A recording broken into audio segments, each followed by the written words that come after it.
한 열흘 전에 문자 하나를 받았습니다.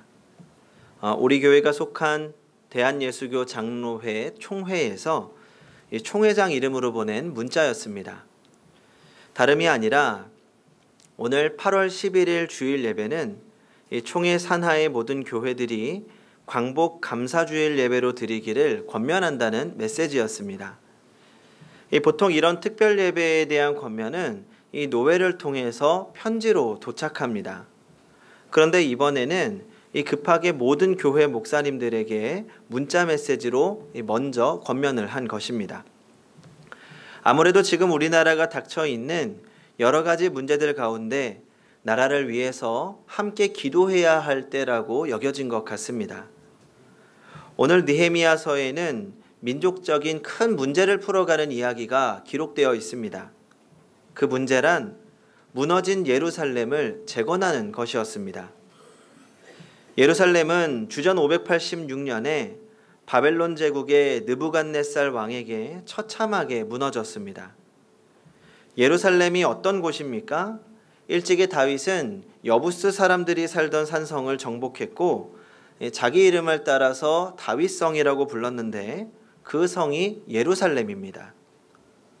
그 후 그곳에 성전이 세워졌고 온 이스라엘 백성들에게 정치적인 중심지, 영적 중심지로서 고향과 같은 곳이었습니다. 하지만 느헤미야 당시에 예루살렘은 무너진 채로 성벽도 성문도 없이 황폐하게 버려져 있었습니다. 예루살렘 성을 재건하는 일이야말로 유다 백성들에게 민족적인 소원이었습니다. 우리나라도 지금 무너진 성벽을 재건해야 할 상황에 있습니다. 올해로 우리는 조국 광복 74주년, 3.1운동 100주년을 맞고 있습니다. 어느 때보다 3.1운동의 의미를 되새기면서 우리나라의 독립과 해방에 대한 감사가 의식화되고 있습니다. 그런데 현실적인 우리나라의 상황은 여전히 복잡하기만 합니다. 일본 아베 정권이 국제법과 질서를 무시하고 경제보복 조치를 내려서 어수선한 상황입니다. 혹시 제국주의의 부활을 꾀하는 것이 아닌가 염려되기도 합니다.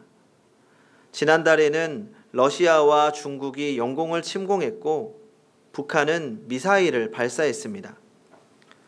해방이 된 지 74년이나 지났지만 여전히 우리나라를 둘러싸고 있는 문제들은 남아 있습니다. 이러한 문제들 가운데 우리는 교회로서 그리스도인으로서 의식을 가지고 함께 기도하며 해결해 나가야 합니다. 그렇다면 예루살렘의 재건은 어디서부터 시작되었습니까? 그것은 단 한 사람으로부터 시작이 됩니다. 바로 느헤미야입니다. 느헤미야가 예루살렘 성을 재건하기 위해서 예루살렘에 도착한 것은 주전 444년이었습니다. 예루살렘이 무너진 지 무려 142년이 지난 후였습니다. 142년 전에 무너진 성에 대해 그가 무슨 책임이 있었겠습니까? 또 그가 예루살렘 성이 무너진 채로 방치되어 있다는 소식을 들은 곳은 수산궁이었습니다. 그곳은 예루살렘으로부터 수천 킬로미터 떨어진 곳입니다. 더구나 느헤미야는 왕의 술 맡은 관원으로서 아무런 부족함 없이 잘 살고 있었습니다. 그런데 예루살렘 성 재건의 역사는 문제로부터 가장 멀리 있던 한 사람, 느헤미야로부터 시작된 것입니다. 그렇다면 왜 느헤미야는 142년 전에 무너진 성, 그가 살고 있는 곳에서 수천 킬로나 떨어진 곳에 있는 성을 재건하는 일에 자신을 바치기로 결정한 것입니까? 오늘 본문 4절부터 7절까지를 한 목소리로 같이 한번 읽어보겠습니다. 4절부터 7절 시작. 내가 이 말을 듣고 앉아서 울고 수일 동안 슬퍼하며 하늘의 하나님 앞에 금식하며 기도하여 이르되 하늘의 하나님 여호와 크고 두려우신 하나님이여 주를 사랑하고 주의 계명을 지키는 자에게 언약을 지키시며 긍휼을 베푸시는 주여 간구하나이다. 이제 종이 주의 종들인 이스라엘 자손을 위하여 주야로 기도하오며 우리 이스라엘 자손이 주께 범죄한 죄들을 자복하오니 주는 귀를 기울이시며 눈을 여시사 종의 기도를 들으시옵소서. 나와 내 아버지의 집이 범죄하여 주를 향하여 크게 악을 행하여 주께서 주의 종 모세에게 명령하신 계명과 율례와 규례를 지키지 아니하였나이다. 지금 느헤미야는 나와 내 아버지 집이 범죄하여 라고 고백합니다. 나라의 문제를 자신의 책임이라고 생각한 것입니다. 오늘 우리의 시대도 오늘의 현실에 대하여 책임 있는 존재가 되어야 합니다. 가정에서도 교회에서도 국가에서도 이런 한 사람이 필요합니다. 지난 정기교우 방문 때 권사님 한 분과 이야기를 나누게 되었습니다. 권사님은 교회를 참 많이 사랑하시는 분이십니다. 우리 교회가 앞으로 은혜 안에 성장해서 하나님이 기뻐하시는 교회가 되기를 바라셨습니다. 그런데 교회 이야기를 하면서 권사님이 눈물을 훔치시는 겁니다. 지금은 우리 최명수 장로님께서 수고를 많이 해주셔서 조금은 나아졌지만 한동안 교회의 누수가 심했습니다. 작년에 비가 많이 왔을 때는 4층 바닥이 물로 흥건했습니다. 또 비가 많이 새어서 예배당 천장에 텍스가 떨어지기도 했습니다. 그때마다 장로님이 수리하시느라 참 많은 애를 쓰셨습니다. 그런데 권사님께서 이 교회에 누수가 되었을 때 이야기를 하시는 겁니다. 교회 천장에서 물이 새는데 가슴이 너무 아프셨다는 겁니다. 그래서 지켜보다가 화장실로 들어가 몰래 한참을 우셨다고 합니다. 울면서 교회를 위해 기도하신 거죠. 자신의 문제로 여기고 자신의 책임으로 여기셨던 겁니다. 전 오늘 우리 행복한 교회가 이렇게 서 있을 수 있는 이유는 이렇게 교회를 위해 눈물로 기도하시는 분들이 있기 때문이라고 생각합니다. 그리고 오늘 우리의 사회가 그래도 이렇게나마 서 있을 수 있는 이유는 사회를 위해 기도하고 자신의 책임이라고 여기면서 섬기는 분들 덕분이라고 생각합니다. 오늘의 사회에서 사회적 책임을 이야기한다는 것은 현실을 모르는 이야기라고도 합니다. 나 자신을 책임지기에도 어려운 사회라고 하죠. 책임은 손해라고 말합니다. 문제가 생기면 목소리를 높이고 다른 사람을 먼저 탓해야 살아남을 수 있다고 합니다. 정치인들만 봐도 그렇습니다. 문제만 생기면 서로를 탓하기에 여념이 없습니다. 그래서 점점 사회는 타인과의 관계가 끊어지고 그저 살아남기 위해 살아가고 있는 시대가 되어가고 있습니다. 어쩌면 그들 모두의 말이 맞을 수 있습니다. 이미 사회가 그렇게 변해버렸기 때문입니다. 책임을 넘기고 자신의 이익만을 위해서 살아야 버텨내고 살아남을 수 있는 일인지도 모릅니다. 하지만 그것이 그리스도인의 삶의 방식은 아닙니다. 성도 여러분, 그리스도의 삶을 따르는 것, 그리스도의 삶의 방식을 따르는 것이 그리스도인입니다. 예수님이 십자가에서 죽으신 것이 예수님의 죄 때문입니까? 아닙니다. 예수님은 죄가 없으신 하나님의 아들 독생자입니다. 그러나 예수님은 그 모든 것을 당신의 죄 때문인 것처럼 모든 것을 짊어지셨습니다. 그리고 주님의 짊어지심으로 구원이 완성되고 교회가 세워지고 세상이 변하기 시작한 것입니다. 이제 우리에게 필요한 것은 회개입니다. 책임을 인정하는 사람은 회개합니다. 회개는 고통이지만 반드시 겪어야 할 일입니다. 예수님을 보십시오. 예수님의 고통은 십자가에서 죽는 데까지 이르렀습니다. 당신 자신을 죽이기까지 우리 대신 책임을 지셨습니다. 잘못과 책임을 인정한다는 것은 부끄러운 일이 아닙니다. 의료 드라마 중에서 이런 장면이 있었습니다. 젊은 레지던트가 실수를 해서 환자를 제대로 진찰하지 못했습니다. 제때 제대로 처방을 내리지 못해 환자가 죽을지 모르는 상황에 처하게 되었습니다. 그는 깊이 자책합니다. 심각할 정도로 고통을 받습니다. 그때 그를 지도하는 한 고참 의사가 그를 위로합니다. 힘내, 나도 그랬어. 내가 치료해서 살려낸 사람은 생각나지 않고 내가 잘못해서 제대로 치료받지 못한 사람, 죽은 사람만 생각난다.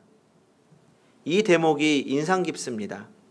살려낸 사람은 생각나지 않고 나 때문에 고통받은 사람, 병세가 악화된 사람, 죽은 사람만 기억난다. 잘못을 잊지 않고 기억하는 사람, 자신의 책임이라고 자책하는 의사, 그런 사람들은 훌륭한 사람들이라고 생각합니다. 그동안 외면했던 현실의 문제, 이웃의 고통에 대해서 우리 책임을 깨닫고 회개할 수 있어야 합니다.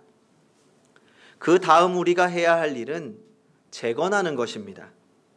회개는 반드시 재건으로 이어져야 합니다.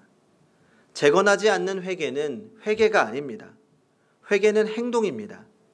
회개하는 사람은 울면서 앉아있지 않습니다. 벌떡 일어납니다. 느헤미야를 보십시오. 그의 회개는 눈물과 탄식으로 끝나지 않았습니다. 그의 회개는 술 맡은 관원의 자리를 사직하는 것으로 이어집니다. 그리고 무너진 예루살렘으로 갑니다. 그 폐허 위에 자신을 던졌고 자신의 모든 것을 투자해서 예루살렘 성벽을 재건합니다. 그렇다면 우리는 무엇을 재건해야 할까요? 재건에도 순서가 있습니다. 우선 우리 신앙부터 재건해야 합니다. 시시한 신앙을 버리고 확실한 신앙의 바탕 위에 서야 합니다.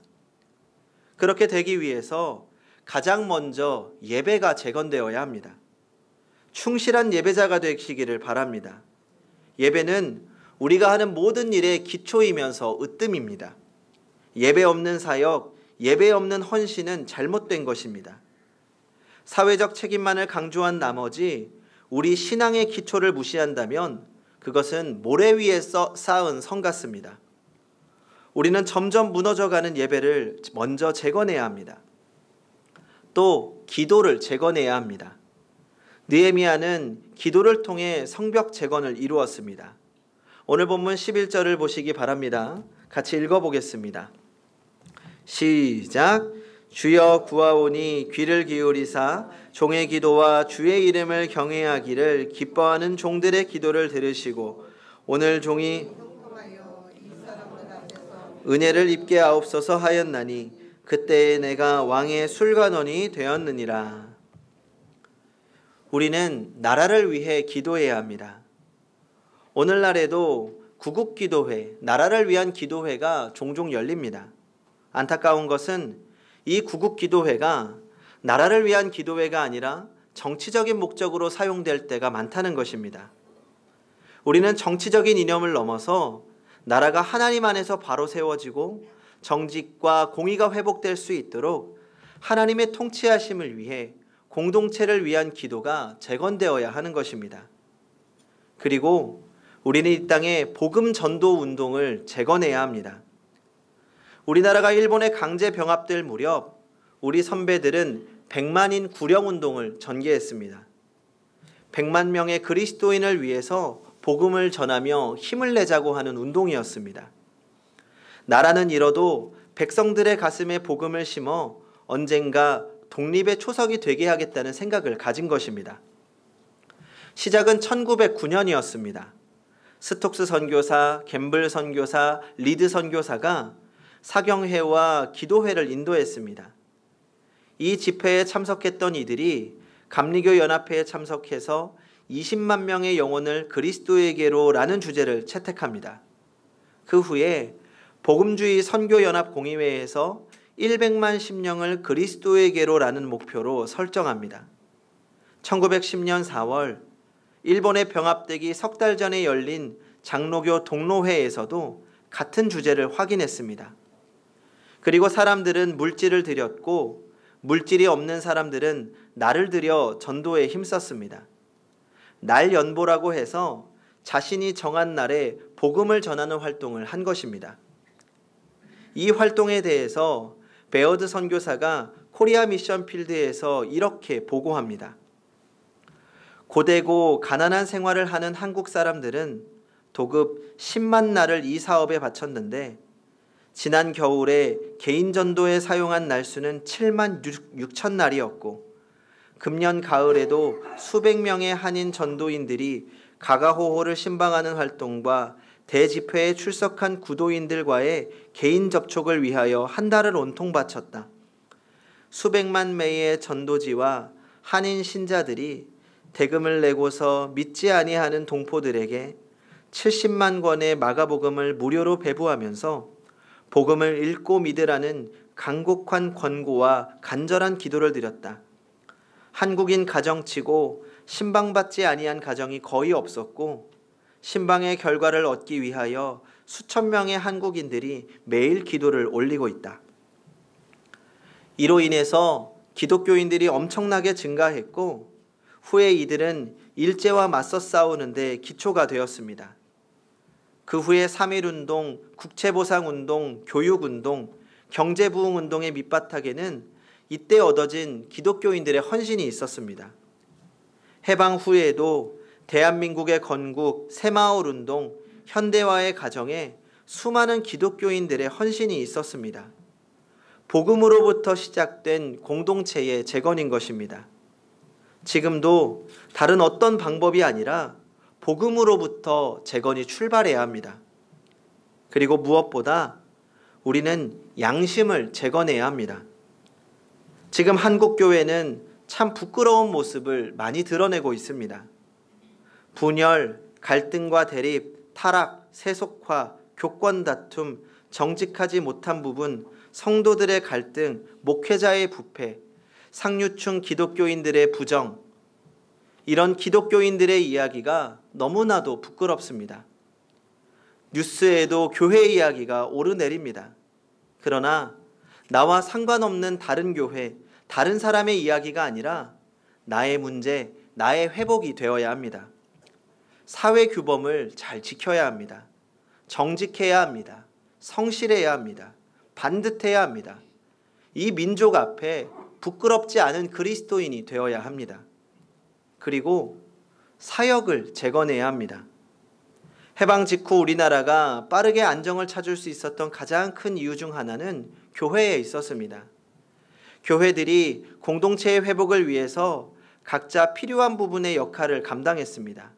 학교를 세우고 병원을 세우고 고아원을 세우고 어려운 이웃을 도왔습니다. 각 지역에서 무너진 부분들을 교회가 채워나갔습니다. 그래서 그때는 교회가 어디서나 환영받았습니다. 물론 지금도 교회가 많은 사역들을 감당하고 있습니다. 하지만 그저 과거의 반동작용에 따른 습관적인 사역들이 많습니다. 최근 우리 교회가 하는 사역들에 대해서 관심을 갖는 목사님들이 많아지고 계십니다. 그 이유는 우리 교회가 무슨 대단한 일을, 거창한 일을 하고 있기 때문이 아닙니다. 마을 안에서 필요하지만 채워지지 못했던 부분들에 대해서 교회가 관심을 갖고 사역을 했기 때문입니다. 그래서 사역은 언제나 변해야 합니다. 시대와 상황과 필요에 맞게 복음과 사랑으로 그 사역을 세워가야 합니다. 주님은 우리에게 큰 사역을 원하시는 것이 아닙니다. 교회로서 하나님의 마음으로 바라보고 하나님의 마음으로 채워주려고 노력하면 하나님이 가르쳐 주시고 하나님이 일하게 하시는 것입니다. 그리고 아주 작은 사역의 재건으로부터 교회가 세워지고 지역이 세워지고 또 그 세워진 공동체 안에서 나의 가정과 나의 삶이 회복되는 것입니다. 성도 여러분, 하나님은 어떤 분이십니까? 회개하면서 돌아와 매달리면 회복시키시는 하나님이십니다. 오늘 본문 5절입니다. 이르되 하늘의 하나님 여호와 크고 두려우신 하나님이여 주를 사랑하고 주의 계명을 지키는 자에게 언약을 지키시며 긍휼을 베푸시는 주여 간구하나이다. 9절입니다. 만일 내게로 돌아와 내 계명을 지켜 행하면 너희 쫓긴 자가 하늘 끝에 있을지라도 내가 거기서부터 그들을 모아 내 이름을 두려고 택한 곳에 돌아오게 하리라 하신 말씀을 이제 청하건대 기억하옵소서. 이제 우리 모두 오늘의 느헤미야가 되고 우리 함께 가정과 교회 그리고 대한민국이란 성벽 재건에 함께하는 성도님들이 되시기 바랍니다. 기도하겠습니다. 기도에 응답하시며 회복시키시는 하나님, 느헤미야가 안타까운 마음으로 세상을 바라보고 또 그 무너져가는 모습을 다시 세우기 위하여 먼저 나섰던 것처럼, 그 한 사람을 통하여 성벽 재건이 시작된 것처럼 우리 또한 기도하고 행동하는 그리스도인이 되게 하여 주시옵소서. 나로부터 재건이 시작되게 하여 주시옵소서. 하나님께서 처음 계획하셨던 모습을 기대하며 또 그 역사의 인도하심 가운데 책임의식을 가지고 나아가는 저희들 되게 하여 주시옵소서. 주님께서 필요로 하시는 한 사람이 되어 주님의 일을 감당하고 하나님의 나라에 동참하는 은혜가 있게 하여 주시옵소서. 항상 주님께서 이끌어 주실 것을 믿으며 예수님의 이름으로 기도합니다. 아멘.